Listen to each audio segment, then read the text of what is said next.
Anyone tell me? Yes, we got him. Attendees at this year's symposium, the very best. I hope you've enjoyed what appears to have been a really enjoyable and productive symposium. And I want to express my thanks to the co-chairs of the symposium, Kostas Mitropoulos and the Right Honourable Lord Francis Maud of Horsham. Both of you gentlemen, along with your teams of staff and other helpers, have done a fantastic job in putting together the symposium. So well done for your tireless work in putting together another great symposium. Now, I'm very sorry not to be there this year in person. I've been with you in spirit. But I know that some of my other colleagues have been joining in this year's symposium. I would like to thank Sir Graham Brady, the chairman of the 1922 committee. Sir Graham Brady MP is a good colleague and a great friend of the Hellenic Republic. Now, this year, as chairman of the British Parliament's all-party group for Greece, we've had a rather busy year. As an example, we had a very successful Taste of Greece event, where we brought some of the best Greek food into the British Parliament for MPs, lords and their staff to savour the delights of Greek cuisine. And I want to thank His Excellency Ambassador Ioannis Raptakis and the Greek Embassy and its team for helping put that great event together. I also want to express my thanks to His Excellency, the British Ambassador to the Hellenic Republic, His Excellency Matthew Lodge, and everyone at the British Embassy in Athens for the work that they do. The symposium is always a great opportunity for bringing together stakeholders who want to further the interests of both the Hellenic Republic and the United Kingdom of Great Britain and Northern Ireland. And I think that all of you, the attendees, are doing your bit to help foster better relations between our two great countries. I, for my part, will on the 1st of November, remember the date, the 1st of November, host in the British Parliament our all-party group for Greece major reception. If anybody would like to attend that, please do email my team at alberto.costa.mp@Parliament UK. Enjoy the remainder of the symposium, and I hope to see you all friends again next year at next year's symposium, or earlier still at the reception in the British Parliament. Great, thank you very much, Alberto. Well, it was kind of him to hope we're having an enjoyable time here, and I think we are probably more than he's been having as a British Conservative Member of Parliament in Westminster. But to follow on from that, I'm going to ask our colleague Makarios Lazaridis, who's chairman of the Greek-British Friendship Group in the Hellenic Parliament, after which I'll ask Sir Graham Brady to say a few words. But over to you now.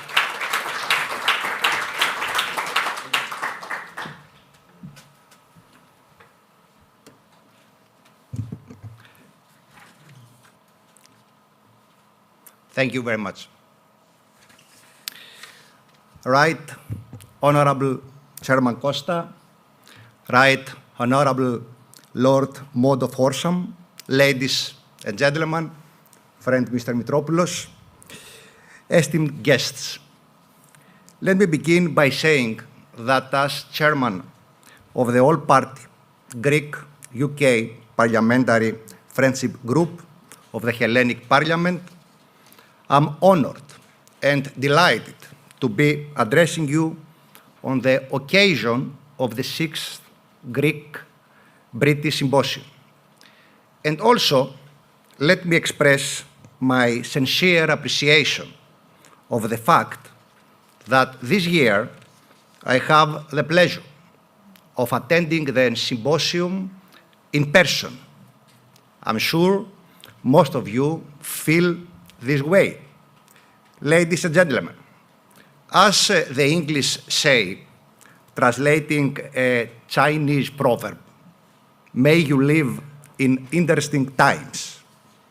Whether a wish or a curse, we can all agree that this is absolutely true about the times we live in. Last year, when we had the opportunity to meet, we thought it was only the COVID-19 pandemic and Brexit that were the main challenges to tackle. This year, the whole world feels and actually is totally different. Different types of challenges keep on appearing as a recurring motif in our lives. To start with, the word war has entered our everyday vocabulary, following the uncalled for Russian invasion to Ukraine. The repercussions of this war are not yet fully realized. It's not only the inflation and the ensuing energy crisis that is knocking on our doors after many decades. It's not only the imbalances and the threat of food security felt around the world. These are great challenges, but according to my reading, they are not the most important ones. The most important are the revisionist attitudes and actions that threaten the peace and stability we tried so hard to achieve over the years. And we, as Greeks, have a first-hand experience of this revisionist spirit through the Turkish escalation of challenges to direct threats on our territorial sovereignty. These threats have been effectively tackled by the government of Kyriakos Mitsotakis, with a persistent investment in diplomacy, with the invocation of international law, and with the appeal to our allies. Furthermore, these threats exemplify well where the real risk lies. It lies in the undermining of democracy itself and the research of populism and of extreme right-wing rhetoric and practice around Europe. Ladies and gentlemen, the answer to these challenges is a clear-cut one. The answer is our shared values. It is the rule of law, democracy, and free market economy. It's our cultural ties and shared history forged through our political and economic interaction. It is our shared culture of tolerance for the other, but intolerance to anything that could threaten our values. It is our determination to deepen our relation and approach new challenges in unison. This is the time, without delay, that we must stand arm in arm and do not let other poison or challenge our value system. Ladies and gentlemen, in this respect, we have the will and the duty to work together in order to address common challenges and shape new opportunities based on the major common interests that unite us. As the brilliant speakers have pointed out throughout the symposium, we must upgrade our relations and understanding through our exchanges in tourism and education. Concluding, I believe that this is the time, more than ever that we must put forward all that define us. That is our cultural heritage, democratic values, and the rule of law as a projection of our code of conduct with the rest of the world. Thank you very much.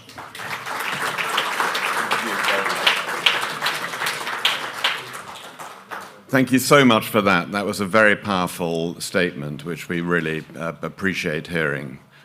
Sir Graham, over to you. Sir Graham is the most powerful politician in Westminster, which is why he's here, which is obviously the better place to be. As effectively chairman of the Conservative Parliamentary Party, he holds the future of the government in his hands. Well, I'm not sure whether to thank you for that, Francis, or not. Makarios, great pleasure to follow that very powerful address. It strikes me as well, listening to Alberto Costa, just how wonderful Greek names sound in a thick Scottish accent. He's obviously the right man to chair the all-party group. But seriously, I think it's an important job that's done by the two all-party friendship groups, making sure that that relationship thrives. I'm very conscious, having been here throughout the symposium, and thinking of last night's brilliant remarks at the dinner by Professor Haniotis, I think it was. And I feel very self-conscious as a politician standing here speaking in front of you. So I wasn't sure whether to strike a cerebral, thoughtful pose, whether to make it clear that it's all coming deeply from the heart. I don't have a tank here with me. They're all being used by other colleagues, I think. But it's a huge pleasure to be here. Francis has alluded to it for two reasons. One is, of course, it's wonderful to be here in the beautiful town of Naplio. It's wonderful to be here in Greece and sharing friendship with wonderful Greek friends. But also, it's so very nice not to be in Westminster at the moment. So I can really thank you all from the bottom of my heart for providing sanctuary and allowing me to get away. In thanking the joint chairs of the symposium and thanking the Secretariat for putting together such a wonderful programme, the only suggestion that I'm going to make that could possibly improve it, could you not find somewhere more remote, possibly somewhere with no mobile phone signals and no Wi-Fi connections either? I'll be very brief, ladies and gentlemen. I've thought for a very long time, and it's a long time ago now, I did a few years, I was Shadow Europe Minister, the Conservative Party spokesman on European matters. And as I used to travel around European countries, I felt that in spite of the heroic efforts very often of our diplomatic service, I don't think the United Kingdom put enough effort into bilateral relationships.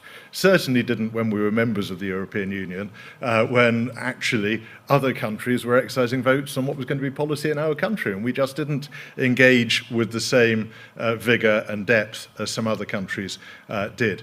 And I think having left the European Union, that makes it more important, not less, that we build those bilateral relationships, both with the European Union and with all of the member states. And when we have a history and record of friendship, as we do between Britain and Greece, that goes back right the way, we can't say to the beginning, talking about Greece, conscious that you go back a little before we do, quite a long way before we do, but right to the beginning of an independent Greece. And you've just obviously celebrated your bicentenary of Greek independence, and I think it's a source of pride that we were on your side at that point. We're on your side now, and I hope we have a great future of friendship and bilateral partnership ahead of us as well. Thank you. Thank you very much.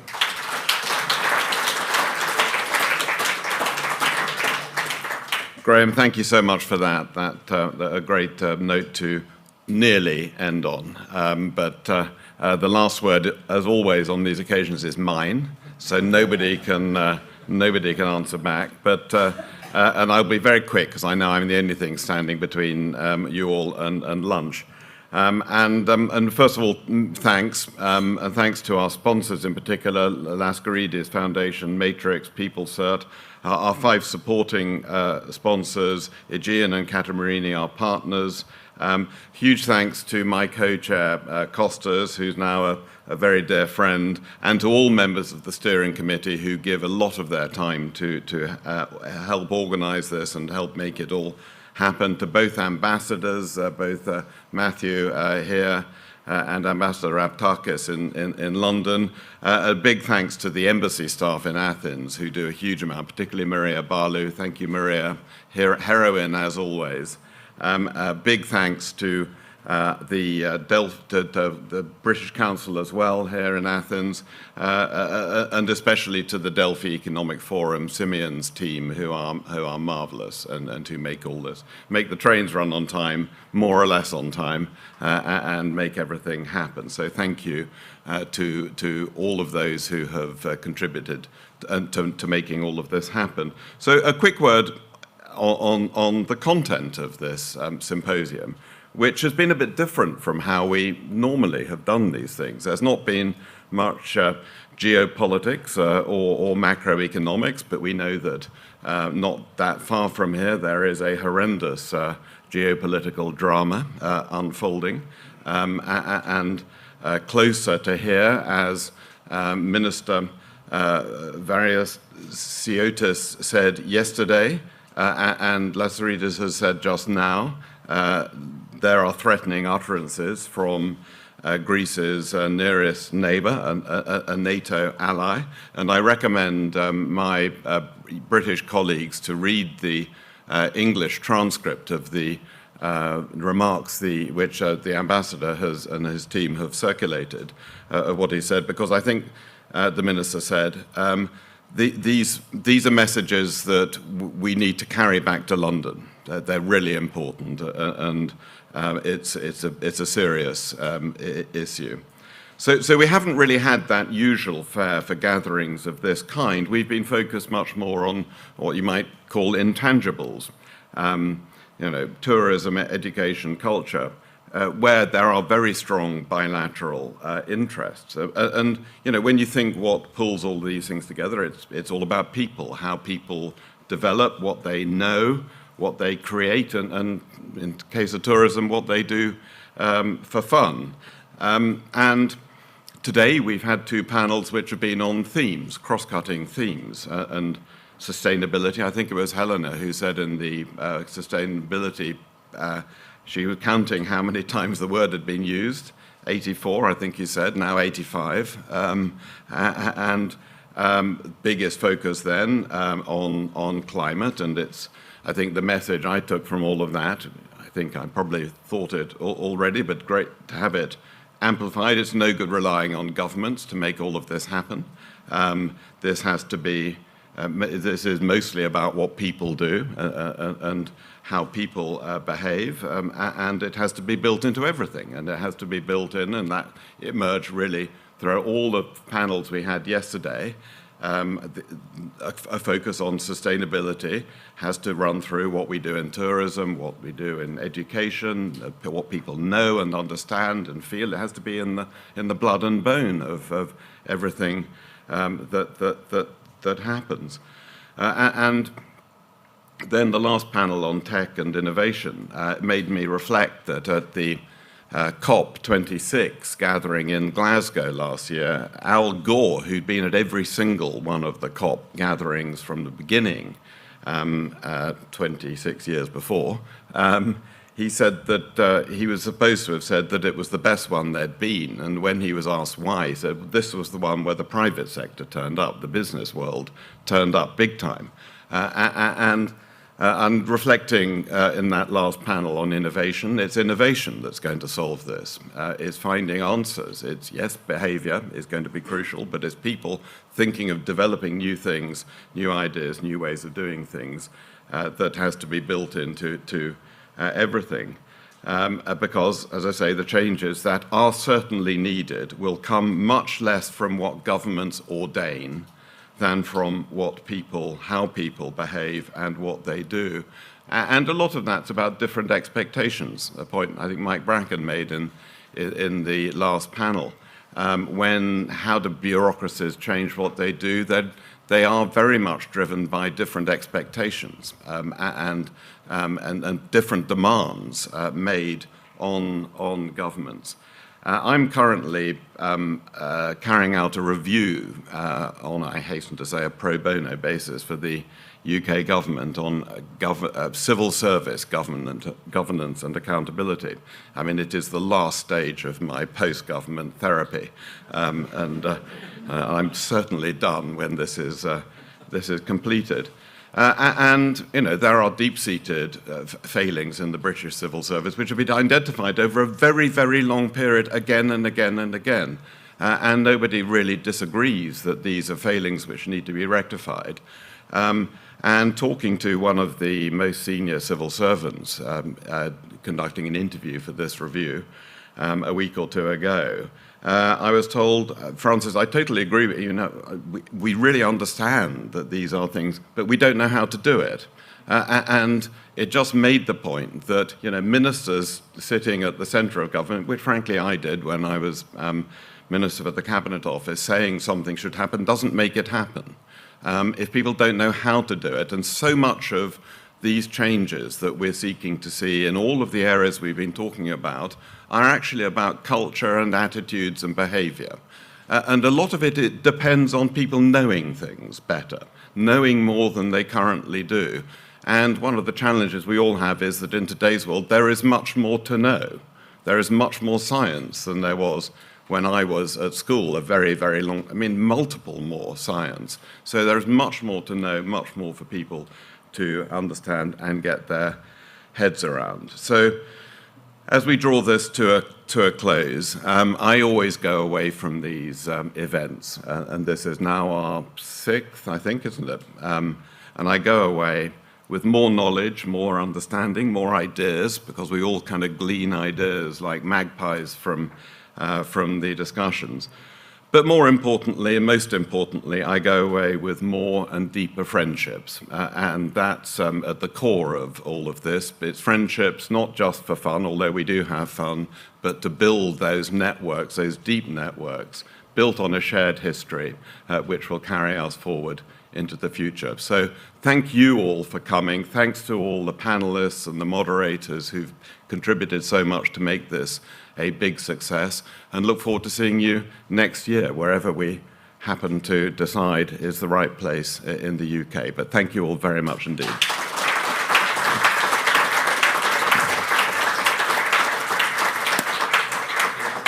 The coach. Family photo. Oh yeah, very good. Yeah. Everyone up on the stage, please.